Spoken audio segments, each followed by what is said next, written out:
Hey everybody, welcome back, and welcome to episode 3 on the channel, which is the first in our revisiting series, where we're going to take a look at another episode and see what we can do to either improve or build upon it.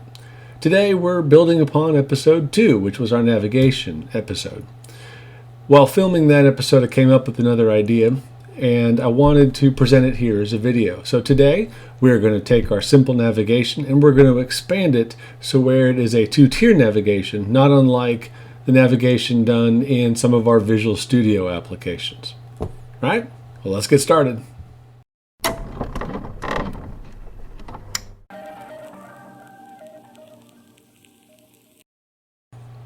Hey everybody, it's Tim again. So before we get into the code, I want to go ahead and show you what it is we're going to be building. So if you see here, we have our Power App from episode 2, which had our navigation elements in it.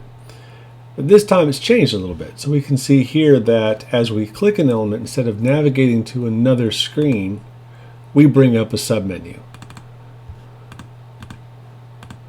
It's that way for each of our 4. And these elements are what will inherit our navigation element. So we click here, it goes to main, this goes to info.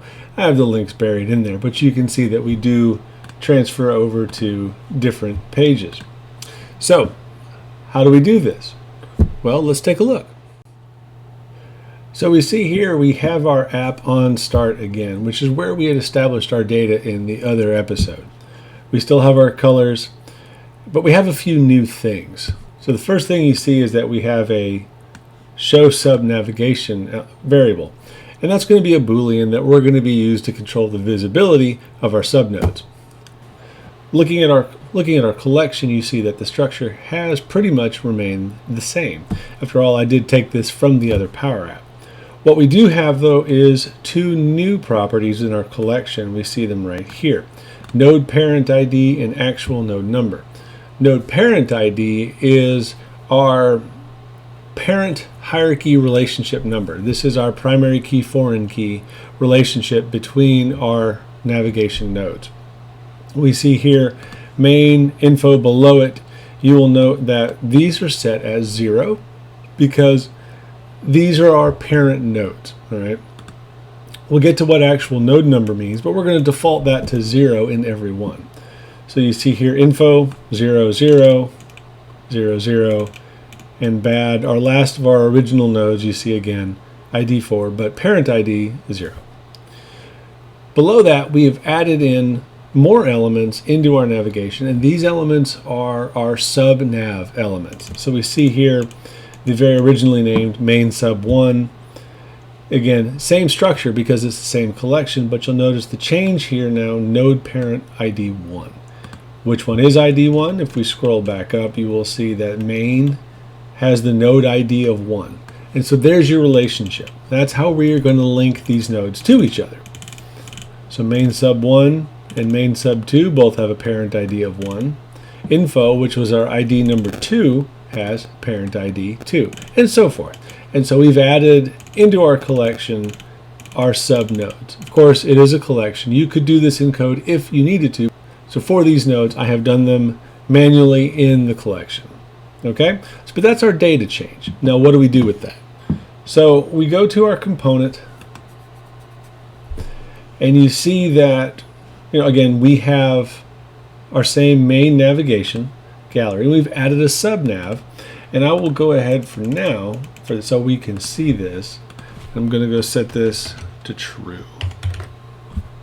All right, so now you see that we have a second gallery called subnavigation, and this is a flexible height blank vertical gallery. So our main is just a horizontal gallery, and our sub is a vertical because of the relationship and orientation that we want for these elements. And you could see here that we have our sub elements listed here. Now we only have one. We are not building a gallery for each sub section. We want this to be automatic, dynamic, based on the data. So let's look at some of the changes. We're going to start in nav. Now, color-wise, same thing. All right, so we're not going to talk about colors, but what we are going to talk about mainly is the role of onSelect. Our main node onSelect is nothing. For the icon and the title, however, we're utilizing the onSelect there. And what we see is, of course, select parent, because we've got to have our primary selected node established so we can reference the ID and have that primary foreign key relationship with the other navigation. So we do our select parent, and you see here we're just toggling our navigational Boolean to either show or hide it as it is. But what we have taken away is the navigate function from these elements, because we don't want to go anywhere with these menu elements, because we want to bring up the submenu. Okay, so we see here, speaking of the submenu, SubNav. So notice here we had to change the height of our component, and that is to make room for any number of subnodes that we would have in our menu. Now I went ahead and just did, I think it's like 600 pixels. You can do it for whatever you want to, but I just wanted to give myself some room to play here, even though I only had a couple of nodes for examples. But you see that our nodes are colored roughly the same way as the others. But if we look at the onSelect here, you will note this is where our navigation went. So the idea is we're taking our true navigation away from the main and putting it as some function in our sub-navigation, right? Okay. All right, the other changes we need to look at is, let's start with the items that we have in these. Now before, we had our navigation collection, and that is true. We're also filtering on is active is true. Again, that hasn't changed. But now we have a filter so where node parent ID equals 0. So for our main nav, all we want are the elements that are meant to be root elements. So we're filtering there. And we've kept our sort on display order because that's our fundamental sorting element there. If we look at the items in sub-navigation, we're still hitting call nav. But now we're keeping our is active true, but we're setting up as our second level filter the relationship I had mentioned. So we have the node parent ID, which we saw before, of the given subnode, and we have to match that to the selected identifier within the main navigation. Now, of course, we're selecting these nodes through the parent select. We are passing in for color the exact same way through a property. And that's how we get away with one sub-navigation sub-gallery for whatever subnodes we want, right? Okay, so I'm going to put the visibility back, and we're going to take a look at one of the problems that I think was the main crux in getting this working. All right, so we put our show nav back, go back to our screens, and what I found to be the hardest part about this is lining up the subnav even with the selected parent node. Now, you'd think this would be easy, and this is what I thought too. Just get the X component of the selected node. Well, it doesn't work that way, unfortunately, because that's not a property that's available for use anywhere. And so I had to do a little digging. Not even that. I had to find something.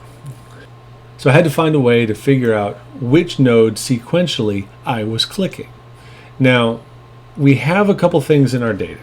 So if you remember, each node had a node ID, and it had a sort display order.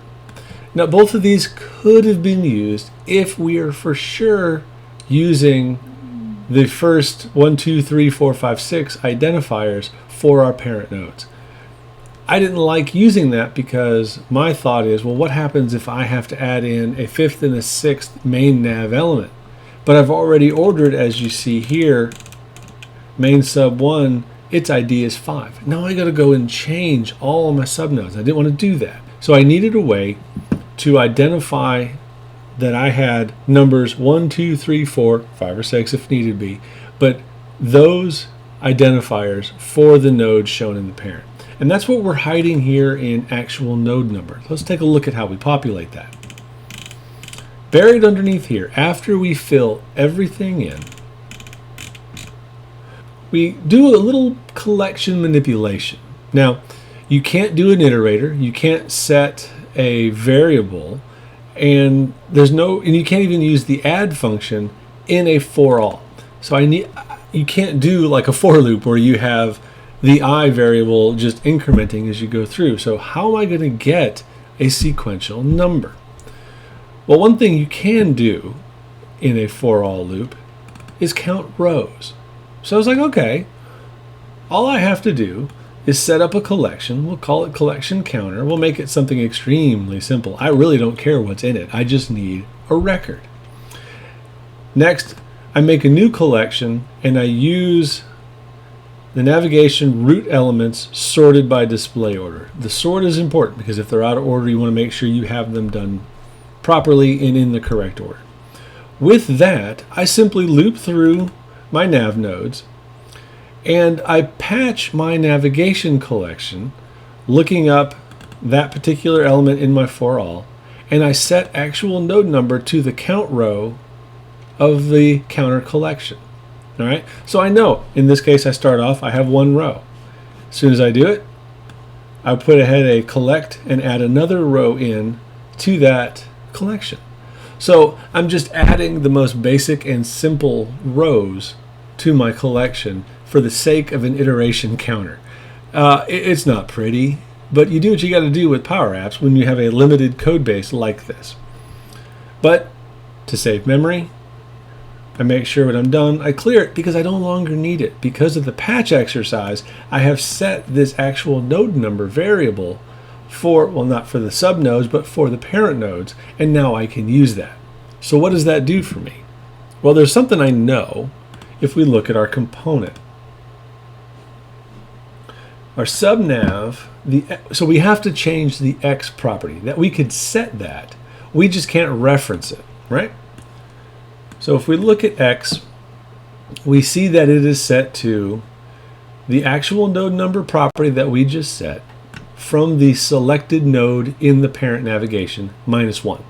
So since I'm starting with 1, I want the count to be 0. Now I can't have, I guess I could have an empty collection, but visually in the code it didn't look as pretty. So I do the actual number -1, so I'm starting at 0 and working my way forward 1, 2, 3, 4. So in this case we'll have 0, 1, 2, and 3 for the navigation shown. And what I do is, all I want to do is set this left edge. With that, I take the number of the node and I multiply it by the template width, which is the width of the containing box for our node in our main gallery.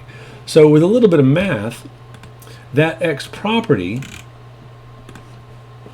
sets itself to the selected node's index times the width. So it's just the number of times over. Now, in production, if you had a full nav go straight across, and I've not done this yet, you'll have to do a bit of manipulation for the end 1 or 2 nodes because it's going to fall off the sides. You'll have to move it so where the right edge is adjusted. I've not done that here, but that's going to have to happen before something like this goes into production. But again, we're just doing this for a proof of concept to show you a way that this can work. But this right here is what took me longer than anything else in this example. And that pretty much took the bulk of my day that I spent working on this. Is you want to make sure that the variable showing your navigation is reset. So what I had to do on every screen that has the navigation, you want to make sure you clear the subnodes when you navigate away. And that's done simply on the on hidden. I just set my show var sub navigation to false. That clears my sub menu as I navigate out to whatever destination these go to. And I guess the last trick, and this one may or may not be nice for everybody. So we clear that. Notice here I put in a simple form. This was just an idea to put content. Most of the time when I do components, I will admit they are on the bottom of my stack on a given screen, right? In this case, it has to be on top. Reason is, if you put this in the back, as I normally do it, and we click, the subnav drops behind anything that's on your screen, right? But if we take this and we make sure that when it's all said and done, we bring it as the topmost, you see here now that we cover whatever's on the screen. The only annoying part about that is, of course, when you click an element on the screen, you're going to get your component first. So in development, it's going to take a little bit of getting used to. You have to just go to the tree view and select the elements you want to work on. One extra step, this is true, but if a drop down is needed like this right now is what we're going to have to settle for in order to get the effect that we're looking for. So that's it. I know it's a short episode. I think these revisiting series are probably going to be short episodes. Hopefully you found this useful. Like I said, I haven't found a place for this in code yet. This is something that popped in my head overnight and I built it today, but I wanted to get it out and share it with you. I look forward to the comments and seeing how we might be able to improve this. Thank you. Have a good day.